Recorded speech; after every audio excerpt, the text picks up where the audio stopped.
দেখো আজকে কত গাছ নিয়ে তোমাদের কাছে বসেছি। জানো তো, গাছ আমি সবসময় ভালোবাসি এবং সব রকম গাছ ভালোবাসি। এটা একটা রবার গাছ, আজকে এগোতে নিয়ে বসেছি।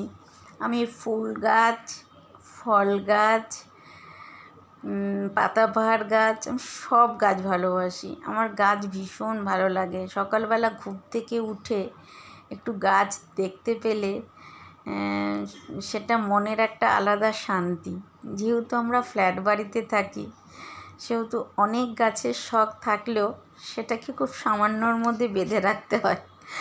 আর ফল গাছের তো চিন্তাই করতে পারি না, ফুল গাছও রাখা হয়ে ওঠে না।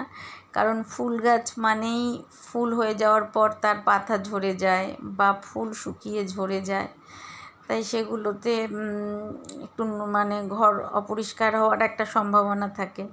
ফ্ল্যাট বাড়িতে সত্যি কথা বলতে বন্ধুরা, পাতাবাহার গাছটাই একদম ঠিকঠাক। কারণ ওটা খুব কম জায়গার মধ্যে ওটাকে যত্ন করে রাখা যায়, সুন্দর করে সারা ফ্ল্যাটে সাজিয়ে। হ্যাঁ, আমার ঘরে এরকম অনেক ছোট ছোট গাছ আছে যেগুলোতে থাকে। সারাদিন কাজের ফাঁকে রান্না করতে করতে এই গাছগুলোর সেবা চলে। এই গাছটা দেখো, এটা কিন্তু একটা কফি মগের মধ্যে, আমি মেলায় গিয়ে আমার কফি মগ, বিভিন্ন রকমের কফি মগ আমার খুব ভালো লাগে, তাই আমি মেলায় গিয়ে কফি মগ কিনেছিলাম। সেই কফি মগটা এনে কফি তো খাইনি, এটার মধ্যে গাছ রাখা হয়েছে, যেটা দিয়ে আমার ঘর সাজাতে প্রচণ্ড ভালো লাগে। তবে কফি মগটাকে তুমি যদি গাছ রাখো, সেটাই মাটি থেকে জলে বেশি ভালো হয়। জলেও কিন্তু যে কোনো পাতাবাহার গাছ অনেকটা ভালো থাকে এবং জলে অনেক তাড়াতাড়ি এদের শেকড় ছড়ায়। আমি যা দেখেছি, জলে এদের অনেক তাড়াতাড়ি শেকড় ছড়ায়। আমার ঘরে কিন্তু অনেক রকম স্নেক প্ল্যান্ট আছে। তোমরা জানো কি না আমি জানি না, স্নেক প্ল্যান্ট কিন্তু অনেক ধরনের হয়। 13 রকমের স্নেক প্ল্যান্ট হয় এবং সেগুলো প্রত্যেকটার থেকে আলাদা। তুমি যখন সবগুলোকে পাশাপাশি রাখবে, তুমি যখন গাছের নার্সারিতে যাবে, নার্সারি থেকে যদি তুমি দেখো, তো ওরা তোমাকে দেখাতে পারবে যে স্নেক প্ল্যান্ট কত ধরনের হয়। আমার ঘরে 5 রকমের স্নেক প্ল্যান্ট আছে, ওগুলো কিন্তু সবই স্নেক প্ল্যান্ট, কিন্তু এদের ধরন আলাদা। 5টা আলাদা আলাদা ধরনের আমার ঘরে স্নেক প্ল্যান্ট আছে, যেটার একটার সাথে আরেকটা কোনোভাবে ম্যাচ করাতে পারবে না তুমি। আমার প্রচণ্ড গাছের শখ, তাই আমি আমার কাজের মাঝে ফাঁকে ফাঁকে এই গাছগুলোকে নিয়ে আমার অনেকটা সময় কাটে দিনের। আমার ভালোও লাগে, অন্য কিছু করে সময় কাটানোর থেকে আমি এই গাছগুলোর সাথে সময় কাটাতে অনেক বেশি ভালোবাসি।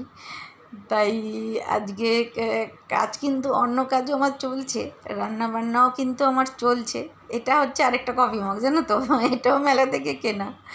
এটার মধ্যেও এনে কফিকে না খেয়ে এটার মধ্যেও এনে গাছ বসানো হয়েছে। তবে এগুলো জলের মধ্যে রাখা হয়েছে, এটা জলও পাল্টানো হয়েছে। এখন গাছের গোড়াঠোড়াগুলো একটু পরিষ্কার করে দিলাম। যা হয়, জলে থাকতে থাকতে গাছের গোড়ায় অনেক সময় শ্যাওলা হয়ে যায়। তুমি যখন জল পাল্টাবে তখন ওই গোড়াগুলোকে একটু ভালো করে যদি তুমি একটু ধুয়ে দাও, হাত দিয়ে কচলে, তাহলে সেই শ্যাওলা ভাবটা চলে যায়। এটা আরেকটা পাতাবাহার গাছ। এটা পাতাগুলো পুরো সবুজ এবং তার ওপরে সাদা ছিটছিট দেওয়া আছে, এটাও দেখতে খুব সুন্দর। তবে এই গাছটার একটা কথা বলি, এই গাছটা মাঝে মাঝে এটার থেকে এক ধরনের ফুল হয়, সাদা রঙের ফুল। সেই ফুলটা কিন্তু তোমরা যদি তোমাদের কারোর বাড়িতে এই গাছটা থাকে, তাহলে সেই ফুলটা কিন্তু হওয়ার সাথে সাথে কেটে দেবে। কারণ ওই ফুলটা হয় কি, ফুলটা যদি থেকে যায় গাছে, তাহলে ফুলটা গাছের সমস্ত প্রোটিনটাকে টেনে নেয়, তাতে গাছটা অনেক সময় শুকিয়ে যাওয়ার একটা ভয় থাকে। বা পাতাগুলো অনেক সময় হলুদ হয়ে যাওয়ার একটা ভয় থাকে। এই গাছটার মধ্যেও দুটো ফুল হয়েছিল, যেটা আমি আজকে সকালেই কেটে ফেলে দিয়েছি। মানে এটা যেহেতু পাতাবাহার গাছ, তাই এর যে ফুলগুলো যখনই হবে সাদা সাদা রঙের ফুল হয়, তখন তুমি সেটা কেটে দেওয়াই ভালো। দেখো, এটা একটা কিন্তু স্নেক প্ল্যান্ট, জানো তো, এটা একটা স্নেক প্ল্যান্ট। এটা যেহেতু আমার মাইক্রো ওভেনের ওপর থাকে, তাই টবটা ভালো করে মুছে দিলাম, পাতাগুলোও মুছে দিলাম। সকালবেলায় সার দিয়ে মাটি ঠাটিগুলো একটু তোমার খুঁচিয়ে দিয়েছি। আরেকটা কথা বলি, গাছের জল দিতে দিতে দেখবে গাছের মাটির ওপরের স্তরে একটা শ্যাওলা টাইপের পড়ে যায়, সেটা কিন্তু ভালো না গাছের জন্য।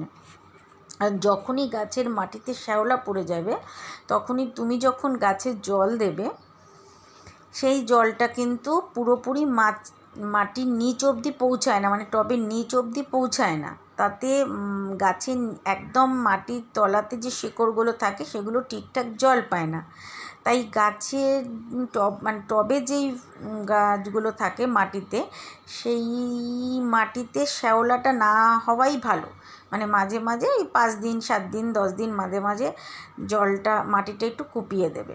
আর এই বোতলগুলো দেখো, এগুলো হচ্ছে ওই ফ্রুট জুস হয় না, সেই আমার ছেলে খেয়েছিল, সেই বোতলগুলো আমি সব এক জায়গায় করেছি। অনেকগুলো বোতল আছে আমার এরকম। আমার এত ভালো লেগেছে এই বোতলগুলো।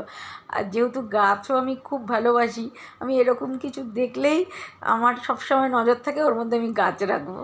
তাই আমি এইরকম অনেকগুলো বোতল এক জায়গায় করেছি, প্রায় 4টে না 5টা। তা এই দেখো, এই আরেকটা। তাই এগুলো মধ্যে জল দিয়ে আমি মানি প্ল্যান্ট বা অন্য কোনো প্ল্যান্ট রাখি। বেশিরভাগই মানি প্ল্যান্টই থাকে, কারণ অন্য প্ল্যান্টগুলো এর মধ্যে থাকে না। বোতলটার মুখটা এতটাই সরু। এই গাছগুলো একটা আমার বেসিনের সামনে থাকে, একটা আমার রান্নাঘরের ওভেনের পাশে থাকে, একটা গাছ আমার রান্নাঘরের জানলায় থাকে। মানে যাতে সকালবেলা ঘুম থেকে উঠেই ফ্রেশ হতে গেলেই যাতে গাছ দেখা যায়, মানে সবুজের ছোঁয়া যাতে পাওয়া যায়। কারণ আমরা যেহেতু ফ্ল্যাট বাড়িতে থাকি, আমাদের তো সবুজের ছোঁয়া সচরাচর পাওয়া যায় না। মানে যেটা বাড়িতে থাকলে হয়, সেই ছোঁয়াটা তুমি ফ্ল্যাট বাড়িতে পাবে না। তাই আমার ঘরের প্রত্যেকটা কোণায় কোণায় গাছ রাখা, যাতে আমি সবসময় সবুজের ছোঁয়া পাই। আমার খুব ভালো লাগে, মানে গাছ আমার ভীষণ ভালো লাগে, ভীষণ প্রিয় আমার গাছ, সে ফুল গাছ হোক আর পাতাবাহার গাছ হোক। তা আজকের মতন হলো। এই দেখো, গাছগুলো তোমাদের আরেকবার দেখিয়ে দিলাম। এখানে অনেক রকম আরও গাছ আছে ঘরে, আরেক দিন তোমাদের দেখাবো। আজকে এই গাছগুলোর সেবা হলো, তাই এগুলো তোমাদের দেখালাম।